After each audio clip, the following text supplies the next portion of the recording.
Imagine you're standing at the edge of something you've always wanted to do.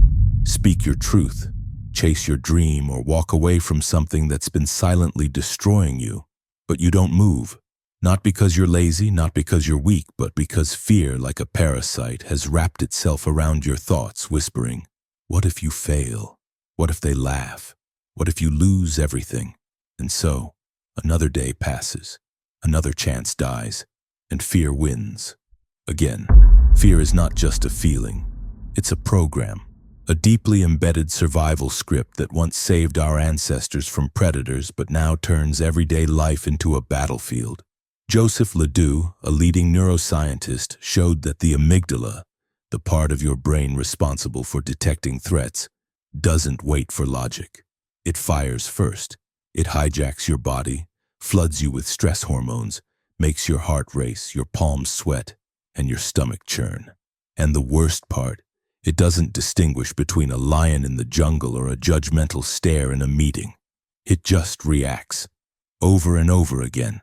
But while LeDoux explains the biology, Carl Jung reveals the deeper shadow. He said that what you fear most is often a reflection of your suppressed self, the parts of you you've denied, rejected, or hidden from the world. When you ignore those parts, they don't vanish. They grow stronger in the dark, and they control you from behind the curtain. Fear becomes the guardian of your comfort zone and the jailer of your potential. Think about this. How many of your dreams have you delayed because you were afraid of failing? How many truths have you swallowed because you were afraid of judgment? How many times have you said yes just to avoid the fear of saying no? Every one of those moments wasn't just about fear. It was about who was in control, your conscious self or the fear running your subconscious. Fear isn't always loud. Sometimes it's quiet, like the fear of being alone, the fear of not being enough, the fear of being seen for who you really are. And in that silence, fear grows roots. It shapes how you talk, how you dress, how you love, and how you dream. You stop acting from purpose and start reacting to threat. You become a walking defense mechanism. Jung believed that in order to conquer fear, you must confront your shadow, to look at the parts of you that scare you the most, not to destroy them, but to understand them. Because when you name your fear, when you shine light on the shadow, it loses power. What you avoid controls you. What you confront, you reclaim. But most people never confront. They cope. They numb. They escape. They scroll, binge, smoke, drink, lie. Anything to not feel the fear. But no matter how fast they run, fear stays. Because fear isn't outside you, it's inside. And no external solution can fix an internal war. LeDoux's studies show that fear memory is hardwired. Your brain remembers threats faster and stronger than it remembers joy. It's called negativity bias. That's why one failure sticks in your head longer than 10 compliments. That's why one betrayal can haunt you longer than years of loyalty. Your brain is not broken, it's just biased. But once you understand that, you can begin to rewire it. Fear is like a muscle. The more you obey it, the stronger it gets. But courage is also a muscle. And the more you practice acting despite fear, the weaker fear becomes. Courage isn't the absence of fear. It's action in the presence of fear. Every time you take that step, speak that truth, or face that thing you've been avoiding, you're teaching your brain a new story. I can handle this. You see, fear doesn't just block action, it warps perception. When fear takes over, your vision narrows. Not just literally, but emotionally and mentally. You start to see everything through the lens of danger. A harmless look becomes judgment. A delay becomes rejection. A risk becomes doom. You convince yourself it's intuition, that you're being cautious, wise, realistic. But often it's just fear dressed in the robes of logic. That's how fear fools intelligent people. It doesn't scream at reasons, it tells you, wait for the right moment. It whispers, you're not ready yet. It says, play it safe. Don't embarrass yourself. And because it speaks in your voice, you believe it. You obey it. You let it lead. But here's the truth most never realize. Fear will never say, okay, now's the time. It doesn't work like that. It isn't designed to encourage, it's designed to protect. And protection doesn't care about fulfillment, it only cares about survival. Jung warned that what you don't bring to consciousness becomes your fate. So if you never recognize how fear is shaping your decisions, your life becomes a collection of everything you avoided, not everything you desired. That's how people end up in jobs they hate, relationships they settle for, and lives they outgrow. Not because they lacked talent, but because fear told them it was good enough, and they listened. Let's go deeper. Fear doesn't always show up when you're weak. Sometimes it attacks hardest when you're growing, when you're finally about to speak up, finally about to take the leap. That's when fear tightens its grip. Why? Because you're threatening its control. You're expanding beyond the identity that fear has kept you in, and the unknown, even when it's freedom, feels dangerous to the part of your brain wired for predictability. LeDoux showed that emotional memories, especially fear-based ones, are encoded more strongly than rational ones. That's why someone can logically know they're safe, loved, or capable, and still feel terrified. The brain remembers how fear felt more than what reason knows. So don't beat yourself up when you're afraid of something that doesn't make sense. That fear was learned long before logic arrived, and it won't leave just because you understand it. Instead, you must train your body to feel safe in discomfort. That means doing the scary thing, not recklessly but deliberately. Small acts of rebellion against fear build resilience.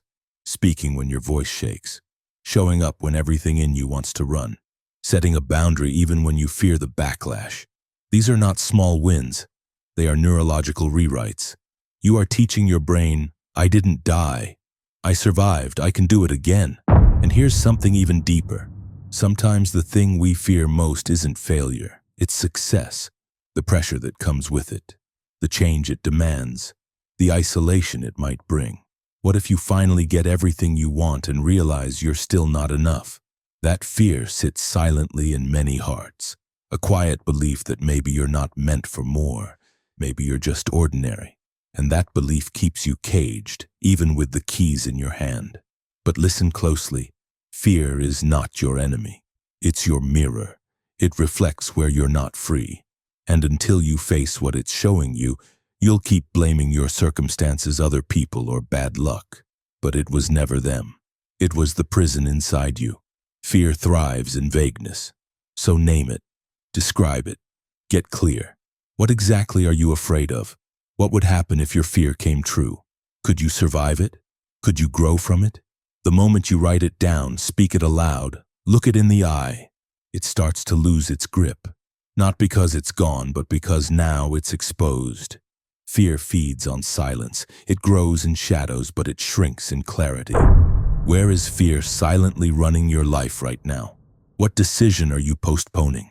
What truth are you hiding? What version of yourself are you afraid to show the world?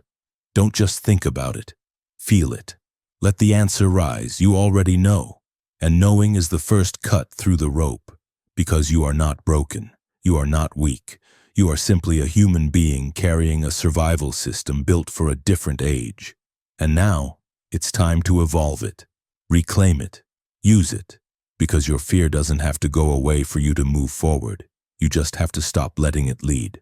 There's a strange kind of power in choosing to face what you fear. Not because the fear disappears, but because you discover something far more resilient than comfort. Your own presence. The ability to stay, to witness, to feel the storm in your chest and still remain grounded. That's courage. Not charging in blind, but stepping forward with trembling hands and steady heart. But let's be honest. Some fears aren't just momentary. They're built over years. Layer by layer, experience by experience. Maybe someone once laughed at your voice, and now every time you speak, your throat closes. Maybe you failed once, and now the fear of failing again has paralyzed your ambition. Or maybe you loved someone who left, and now connection feels like a risk not worth taking. These fears are deep, not because you're fragile, but because you cared. And somewhere along the way, caring got you hurt. Jung said, until you make the unconscious conscious, it will direct your life and you will call it fate. These fears you carry, they're not fate, they're memory. But memory doesn't have to be your master. It can become your teacher. When you trace the origin of your fear, you take away its mystery. When you hold it in the light, it becomes manageable, understandable, and eventually changeable. So how do we heal fear at the root? One word: safety. Not the kind that wraps you in bubble wrap, but the kind that says, even if I fall, I'll be okay. Joseph LeDoux's work shows us that the amygdala is highly reactive to anything unfamiliar. Even joy, even love, even success. If you've lived your life expecting pain, your brain might reject peace simply because it doesn't feel familiar. That's why healing can feel scarier than suffering. At least suffering is known. But growth, it's wild, unpredictable, and your nervous system often mistakes that for danger. So the first step isn't to fight fear. It's to create moments of grounded safety. Breathe slowly. Speak kindly to yourself. Surround yourself with people who remind you of your strength, not your shame. Practice small acts of bravery in low-stakes situations. Give your body a chance to learn. We are safe here. We can try again. And while you're doing that, stop glorifying fearlessness. You don't need to be fearless. You need to be honest about what you feel, about what you want, about where it hurts. Vulnerability is not a weakness. It's a declaration of war against the silence fear thrives in. When you speak your fear aloud, to a journal, a friend, a mirror, it loses its power to control you in secret. Think about this. Every major breakthrough in your life will come with fear standing beside it. Every risk worth taking will make your hands shake. Every version of your future that's bigger than your past will require you to step into the unknown. So stop waiting for fear to disappear. It won't. But it doesn't have to. Because what matters isn't whether fear shows up. What matters is whether you let it decide. Here's a truth we don't talk about enough. Fear and desire often live in the same place. The very thing you want most is often guarded by the fear of not getting it. You want love. You fear rejection. You want impact. You fear failure. You want freedom. You fear the consequences, and so people stay stuck not because they don't care, but because they care so deeply they can't bear the thought of being denied. That's where dreams die. Not in laziness, in fear. But here's your reminder, you don't need to be perfect, you just need to be in motion.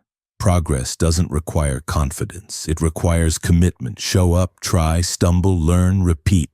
That's how fear is defeated, not in grand victories, but in small, quiet acts of defiance. Speak even when your voice shakes. Ask even when you're afraid of a no. Begin even when you don't know the end. Because you don't overcome fear in one moment. You outgrow it through thousands, and the more you move, the smaller fear becomes, not because it's gone, but because you've grown. Carl Jung believed that the psyche doesn't heal by avoidance. It heals through integration. That means fear isn't your enemy. It's not something to be crushed or conquered. It's something to be held. Felt, understood.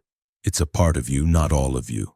And when you stop fighting it, when you stop hiding from it, something magical happens, it softens. Because beneath fear, there's always a story. And when you slow down enough to listen, you hear what that story has been trying to say all along. I don't want to be alone again. I don't want to be invisible. I don't want to try and still not be enough. That's what most fears are. Not monsters, but memories. Not weakness, but wounds. And healing them starts with one simple truth. You're allowed to feel afraid and still move forward. Let's go even deeper. One reason fear keeps coming back isn't just because of your thoughts. It's because of your identity. Over time, we build our entire sense of self around fear. You become the overthinker, the shy one, the one who plays it safe. And as much as you hate those labels, they become comfortable, familiar. And fear feeds on familiarity, so the moment you try to break free, fear doesn't whisper, it roars. Who do you think you are? What if you fail?